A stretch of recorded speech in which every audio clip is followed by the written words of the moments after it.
Finally, andito na sa Pilipinas ang ating 2024 Toyota Hilux GR-S, and this is the best looking Hilux to date mga motorista. In my opinion, napakaganda talaga niyang tignan, especially dito sa harap.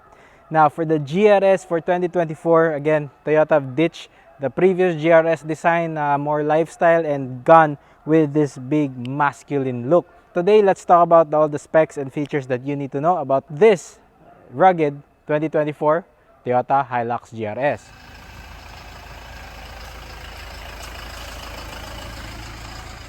Now let's talk about the pricing sa ating GR-S.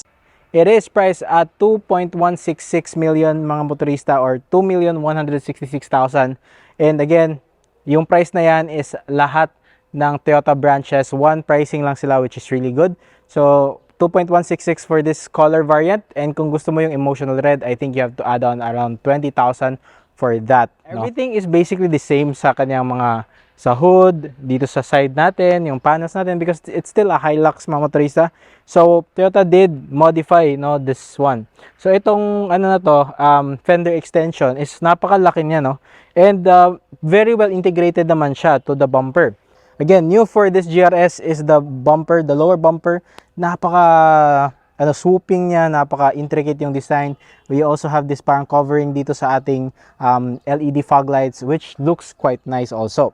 And here you can see you have a front sensor as well, and you can definitely feel na this is a special one because of the grille, the best looking grille in my opinion from Toyota's lineup. Of course, this is the top spec model.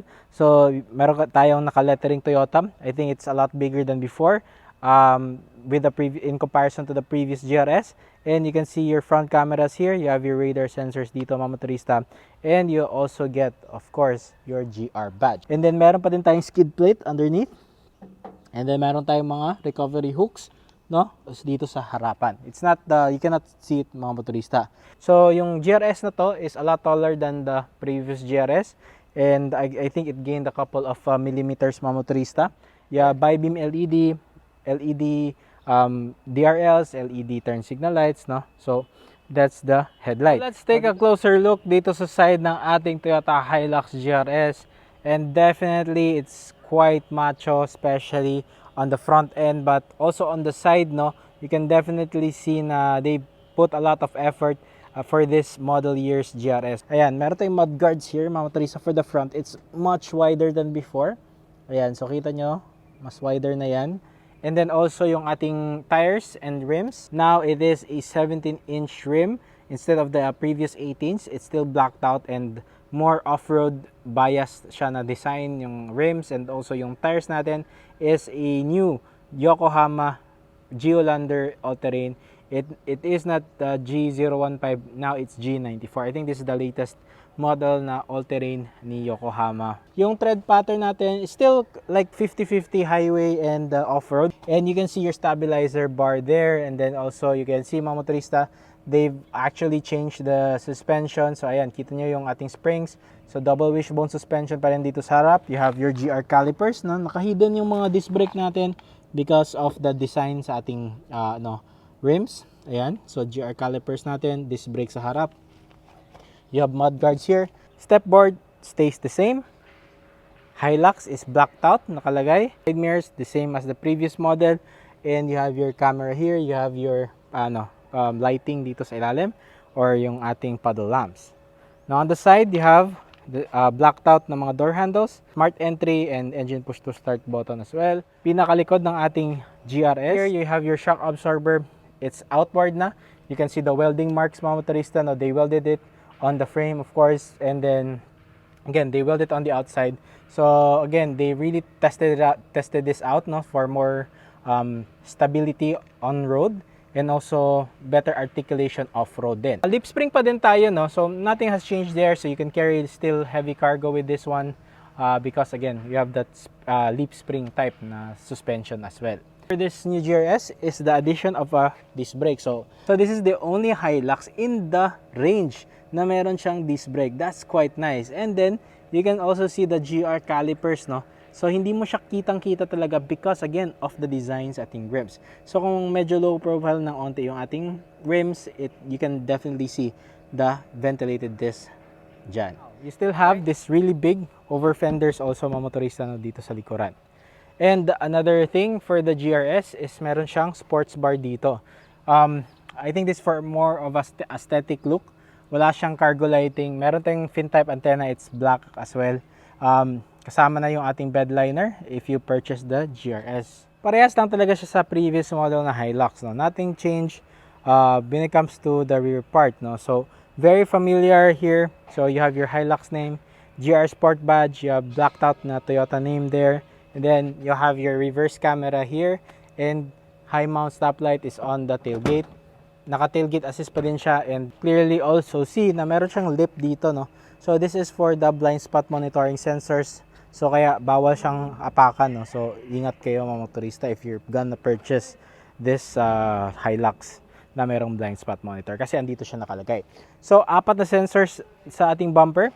That you should know is that meron tayong ready na siya no, for a ayan, tow bar mga motorista. No? Meron na siyang lalagyan dito. So, sa Australia, meron silang mga recovery points here, but dito sa atin it's just a bar, but you can definitely add on accessory tow bars dito. It is made for that and it is nicely bolted on to the frame.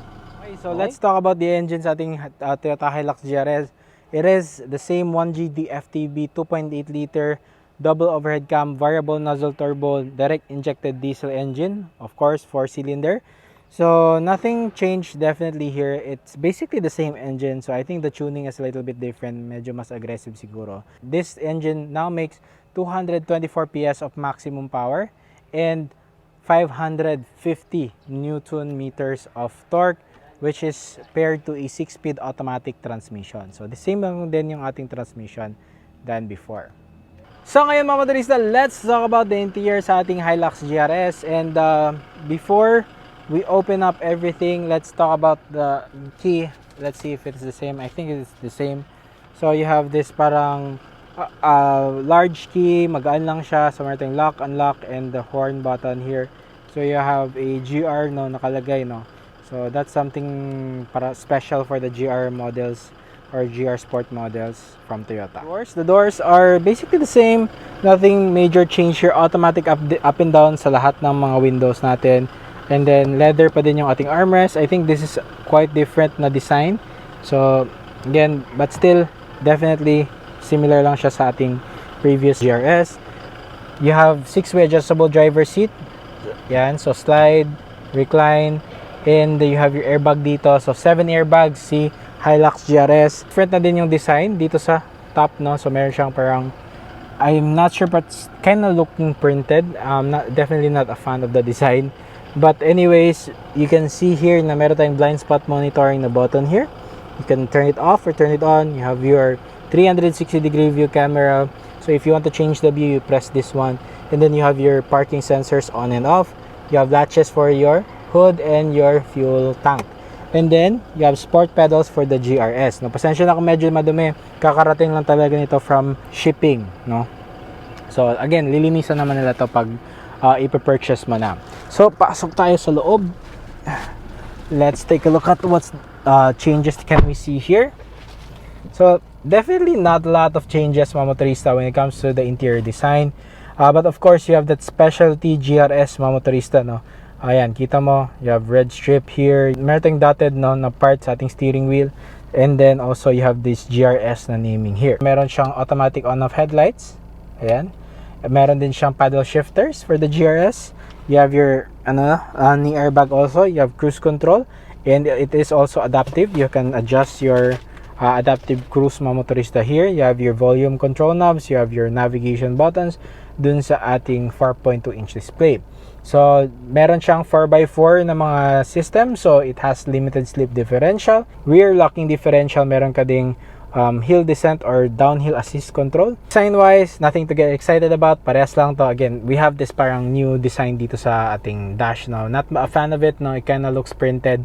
But anyway, the new thing that I really like right now is yung ating display dito sa harap. Finally, an upgrade sa infotainment system ni Toyota Hilux.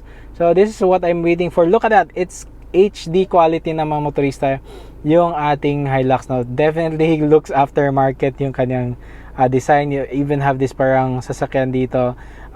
You can definitely change it to a previous generation Hilux, no? I think that's a 2010 model Hilux. But you can change it, no, to whatever you like. All right. So ayan, so back, so more like a Android head unit na siya. Apple CarPlay, Android Auto, everything is wireless, Mama Teresa. So that's a really nice add-on as well. So ayan, nagbi-blink-blink pa yung sasakyan dyan, Mama Teresa, no? So yeah, Bluetooth connectivity, not the nicest thing in the world is meron kang USB port here. So you have to wire down, no, kung may i-connect ka na device, no, if you want to charge it on the head unit itself. But again, thankfully, this has wireless CarPlay and Android Auto. So napaka responsive, no, yung ating 9-inch display. Well naman siya, Mama Teresa, dito sa ating dash. It is more of that gloss black finish. Reverse camera. So once we put the Hilux GR-S on reverse, you can clearly see na it's kind of reflective yung ating yung ating head unit. But again, I really like the bigger display. So hindi pa din siya ganun ka-clear yung ating cameras, no? But again, you have 360-degree view camera and you have trajectory. Yan. Pati sa harap, meron siyang trajectory and you can change the view. Alright, so again, again, trailing behind si Hilux, Mama Teresa, in my opinion, when it comes to quality sa kanilang mga cameras. But anyway, you still have it. It's still nice to have. There's also a new thing, so meron na tayong wireless charger. So you can actually fit your phone here, your iPhone, and you can turn it on or turn it off. And then you have your mga bottle holders. Econ, power mode, 6-speed automatic transmission, gated type. So meron kang manual mode, plus and minus, but you can use the paddle shifter instead. Okay? So you have traditional handbrake as well. So now it uses the disc brake sa likuran for the parking brake. And then yan, this is the same lang din. Dito, definitely same, air condition siya. And then here, damp, and meron siyang lock. Still the same seats as the previous GR-S. So, yan, it is embossed yung ating GR na logo here. You have, I think this is suede material and meron siyang hole, so it's not that hot, no, lalo na mainit, no, dito sa atin. But still, the same with the previous GR-S. And I really like these belts, no. Very, very nice looking belts. Red color. Seen also na tilt and telescopic yung ating steering wheel. One thing though is, I think the steering is kind of heavy in my opinion, Mama Teresa. Maybe because of the tires. It is a wider tire. It is a thicker tire. And all-terrain din siya. So, that adds a little bit of weight, no. Wala tayong vanity mirror. Dito sa passenger meron auto-dimming rear view mirror here, Mama Teresa. Okay, so andito tayo sa likod ng ating Hilux GR-S for 2024. And definitely, it's still really nice. Although, it doesn't feel as spacious as the competition, yung likuran nito. Meron tayong hawakan dito, Mama Teresa. Bottle holder, speaker, auto up and down windows, blacked out yung ating headliner, and definitely another big change for the GR-S, like the previous GR-S, is you have rear air vents, which is very nice to have, especially in our weather. And definitely, I'm a lot more comfortable dito than a Hilux Conquest, Mama Teresa, because of this rear air vent, no. So you don't need to talagang lakasan yung air conditioning dun sa harap, kasi uncomfortable din pag malakas yung aircon eh. Just so your rear passengers can get cooler, diba? So ayan, this is a really good addition. Unfortunately though, wala tayong mga ports dito sa likuran. Pero tayong 4 kg hooks. You have your, ayan, meron tayong pockets dito, again 4 kg dito na hook. And then quite spacious yung ating tunnel. Hindi siya ganun kataas, so it's not as uncomfortable as the Ford Rangers. Ayan, so easy lang natin i-cross yung paa natin. And still kinda suede seats here. The seats dito sa likod is mostly upright siya. Yan, you have your bottle holders dito sa likuran. And of course, we cannot forget our seat belts na red color.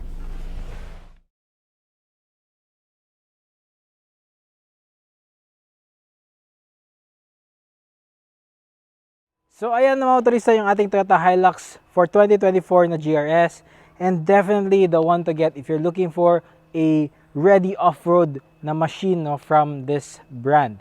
Don't forget to hit the thumbs up, subscribe, click that notification bell for more videos in this channel, and do always follow my Facebook page. I also upload our videos with this GRS dun sa ating Facebook page, Motorista Adventures.